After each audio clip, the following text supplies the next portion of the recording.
Hello, hello.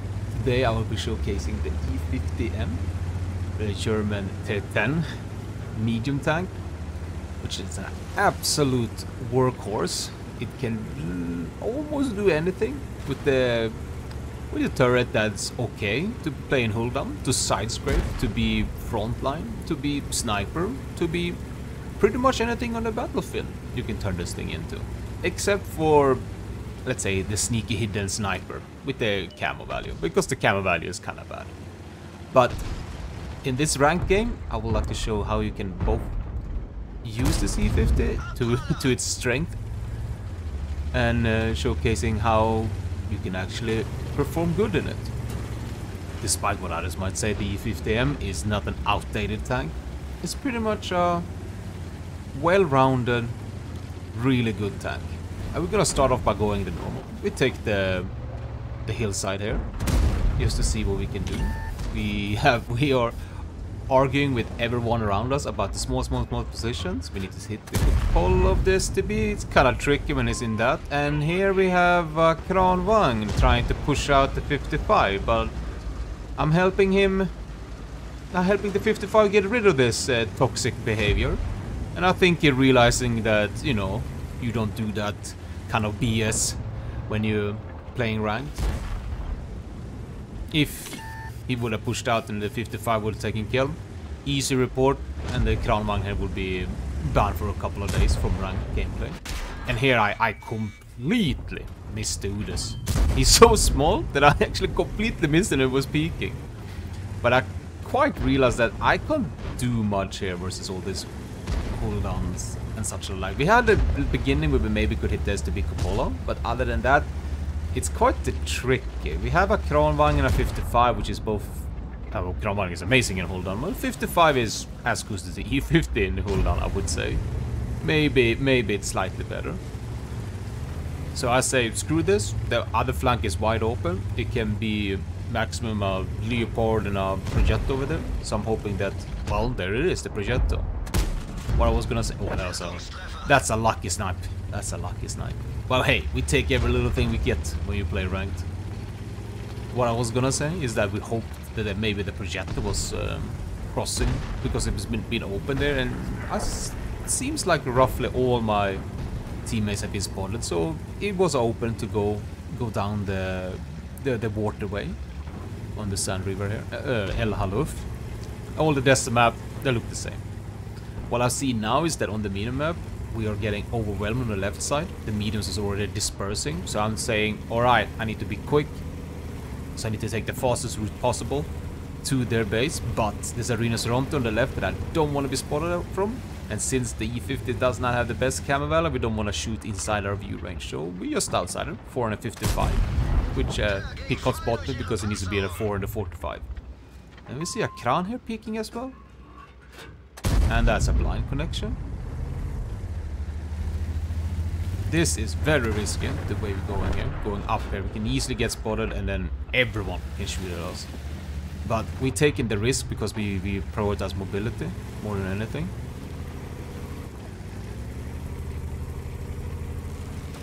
And now we're looking to, oh, there it is. And now we're looking to take over the base. Get close there. There's a lucky non-damage taken from the rhinoceronte for me. Very lucky. So, you know, we had a lucky snap on the Progetto. The rhinoceronte had a lucky... we had a lucky moment with the rhinoceronte. And as you can see, my team is getting absolutely devastated. There was not much we can do in that particular fights, because it's all around hull down and it's a lot of clippers. And we need to have sustainability. We need to keep up firing for us to be keeping up with the clipper tanks, with all these autoloaders around us. So now we're like, okay, we're in a losing game. Let's see how much we can farm, how much damage we can do. Maybe we can end up in the top 5. Oh, it would be, but top 1 is where you get the chevron in a losing game. Can we? Oh, the project slowed down. It's perfect for us. Let's see if we can snap for the 140 and IS-7 as well. This is one of the strong suits in the E50. Instead, you have this amazing gun for long-range fighting. And we are prioritizing target. We see that they one-shot project. Uda's getting in one, so maybe 1-4 to finish him, and he does. Let's focus the 430U, because, well, that's the only target we can see. Rest are outside our view range. We see the I-7 incoming, but we need to shoot the 430U, because our I-7 can't really deal with him. TVP helped out, that's very good. So we can put one on the I-7. Make sure he's a one-shot. Okay, he's a one-shot, that's good. And here, the enemy team does a catastrophically mistake. He just continued pushing there, not going up. Ah, that's unlucky. We could have hit the side plate there. It's 3 versus 5. And now this is turning into an interesting game. As you can see on the top right, they don't have much hit points. The Kranvagn is the only one with the hit points here. So if the 63 in the south can actually hold out or do a significant amount of damage or few shots, we can get this game. Oh, Rhinoceronte just pulls away. It was very unlucky that we got spotted as we crossed, as he did cross. I'm just see if we can find. Oh, there we go. Ouch, we took a hit, but that hit was fine, considering we got a kill. And that's a misspeak by me, big time I would say. I should have backed away, but I thought, hey, maybe I can give him one, maybe my turret holds up, but he had a good aim there. TP is starting the cap. I'm realizing if I can shoot for the 63, I can maybe score some hits there, lower them down the crown or take out the target. TP wants to cap with me, but if we both go for the cap at this point, we will probably lose the game because the Rhinoceronte peaks forward. Oh, STP. There we go. Lucky to get him there. He was not expecting me to peek there. What I was gonna say is that if we both could cap, the Rhinoceronte comes in, boom, I'm gone. He backs away. The TVP has to rush him, boom, boom, 2 shots, and then we just lower with the tank. So with its cap pressure, with the TVP behind me with the hit points, he can actually withstand 2 shots from the Rhinoceronte while he does 3 on him. So I'm counting on that. I just want to help the 63. Seems like he actually dodged them. I'm watching Rhinoceronte if he needs help.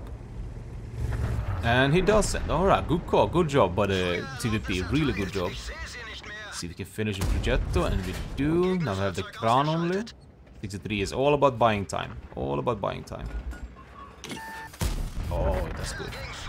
Alright, the TVP actually left the cap, and I'm like, why is this doing that? This is not clear cut. One RNG lucky hit from the crown one, and I'm gone. I'm watching him, he's back into the cap again. At this point, baiting him. At this point, TVP, yeah, he should just leave the cap and come here and finish him if he left it already. There we go. Now we know the Kranvagn is out of shells. And we have some good sniping here. Oof. This was a fast-paced, full acceleration, and good sniping, and staying at the right place at the right time, and surveying the battlefield everywhere. I would say we did a really good job. TVP did a really good job. We cashed in 5 kills, 6,000 games. 6,000 games. 6,000 damage. And let's go check the post-stat statistics. See? I'll learn how to say that now.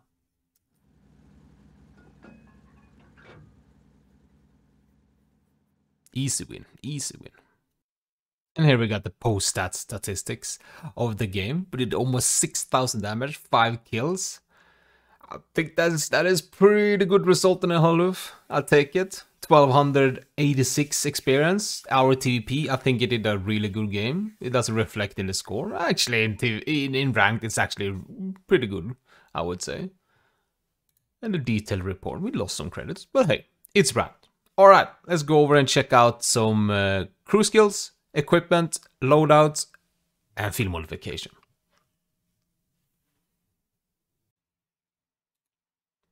And welcome to my garage with the E50M. And for the crew skills, it's kind of straightforward. You pick Brothers in Arms, 6Ns, Recon, Repair, and Firefighting. Can maybe go with Sun Detection, but I think Firefighting might be a little bit more useful. And the Gunner is straightforward as well. Brothers in Arms, Repair, Snapshot, and Firefighting. Here I've taken Concealment. It must have been influenced by I have it on other premium tanks or such. Otherwise, for firefighting before a concealment. And the driver, the only thing I would change in my equipment is the clutch brake equipment. The crew is the clutch brake into off-road driving, because it helps more overall than just the clutch braking. It's old thinking of me, thinking the clutch braking was better than off-road driving. But smooth ride, control impact, brothers in arms. You gotta have control impact on E50M because this is a ramming beast. And the radio operator, simple.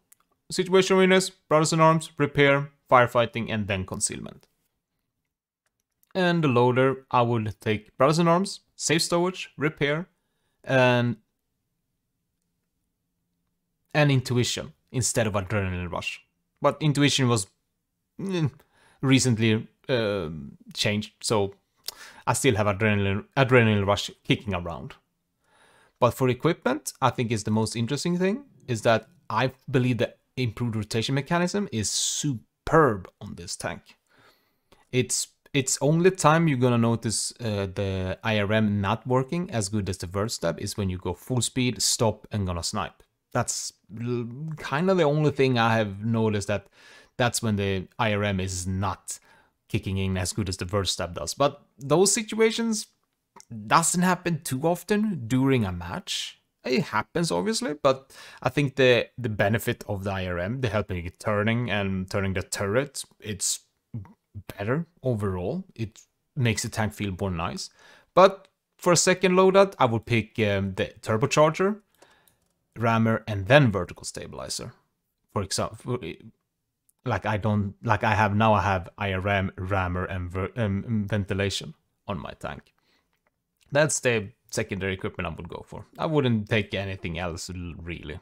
There's some minor things you can always switch around, but I think those are the two kind of builds you want to aim for with the E50M. For the loadouts, the ammunition, I think you're gonna use heat a lot and APCR, so like 50-50 with it. Couple of HE for those good times. Wouldn't say so much more. Consumables, very standard, food, and then repair first aid kit. You can always switch out food for fire extinguisher, but I think you're losing too much of how good the tank can actually be with this extra 10%. For the field modification, it's kind of the big thing. And not the big thing, but it helps quite a lot though, I would say. I think the obvious one is this one. So we don't get ammo rack in the engine. And we get, hull traverse speed and the gun traverse speed, but I think that's such a minor thing and the benefit is too good for it. The second one is the improved sight. It makes this aiming circle be smaller all the time. And the dispersion, yeah, it's gonna hurt when we're going up the high speed, but you usually, like I said before, those situations, they happen, but it's not like they constantly happen or they're always gonna happen. A lot of times you're gonna be already prepared for it. For the next one, it's, I don't know. Maybe you pick this one, actually. Because, like I said, you don't have the best concealment on the tank. It's not... I mean, it's basically turning into a full-on heavy, and that's kind of how you use E50M already. Except you get the benefit of being a quick heavy. But as you are a medium tank. For the fourth one, it's pretty much straightforward. I would say you pick this. Just because that faster aim time is going to help if you're using the IRM or even the engine with the turbo with the vert stab. It's going to help overall. Obviously, if you like to ram and such, I definitely think this. Because then it's going to be up in their faces. And it's not so bad with the 1.9 second. But if you can have it even faster, why not? Why not? And the last one is, do you like to ram? Is that what your E50M is made for? Easy pickings, easy pickings. You could almost pick this one right now if you're not gonna go around and ram people. Because, I mean, you're just faster and you do more damage on the ramming. Of course, you take some hit in the view range, but if you have a good crew as I do, you still get that full view range, which still might be very nice. As I would select here, I would pick the... I don't know, you pick the survivability, I guess, so you can have improved hardening as a second or something like that. Doesn't really matter, because scouting would just help you with optics, and you don't need to use optics on this tank. So, I don't know, you pick here, whatever. I have no idea. Special builds, Mello. Oh yeah, maybe special build. Maybe you pick survivability for the... No. Yeah, for the improved hardening. Just to get more hit points so you can ram people.